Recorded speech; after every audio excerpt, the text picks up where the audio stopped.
Samedi 11 septembre, l'association Rêve et Réalité Handicap 06 organisait son 3e match caritatif face aux Stars de Champagne. Ce type d'événement permet à l'association de réunir des fonds afin d'organiser des activités pour les enfants polyhandicapés. Je connais le combat parce que moi je suis maman d'un enfant polyhandicapé et je vais beaucoup dans les institutions et je sais comment ça se passe. Et franchement, quand l'association organise des événements ou des programmes qui sont stimulateurs, franchement c'est super parce qu'on voit dans les yeux des enfants qui sont émerveillés et qu'on s'occupe d'eux. Une séance de bien-être par exemple, de la musicothérapie, le gamin il sait que c'est pour lui.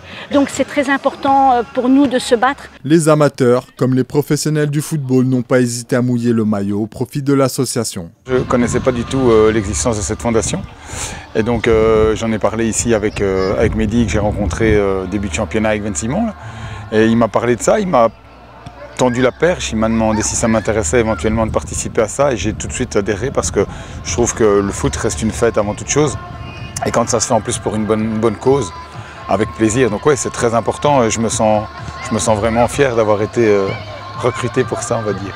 Les enfants, ça nous touche beaucoup, puisque nous, on aide les pédiatries.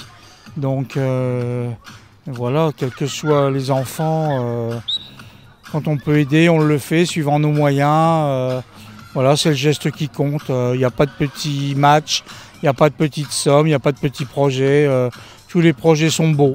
Après avoir donné le coup d'envoi, le député des Ardennes, Pierre Cordier, a rappelé au public l'importance de participer à ce type de manifestation. Mais aussi de leur proposer autre chose que d'être dans un fauteuil avec une camisole. Quand il y a des actions comme celle-là aujourd'hui pour aider des enfants polyhandicapés à avoir un peu des activités, à avoir autre chose dans leur structure que leur chambre fermée à clé, etc., c'est important. Donc moi je tenais avec Isabelle Coquet, ma suppléante, à être présent aujourd'hui ici à Chaux, dans cette belle ville de Chaux, et puis à venir encourager les sportifs et puis à laisser quelques euros pour permettre à l'association de pouvoir réaliser quelques rêves de gamins. Le 7 novembre prochain, plusieurs sportifs amateurs originaires de la Pointe s'envoleront aux États-Unis afin de représenter l'association au Marathon de New York.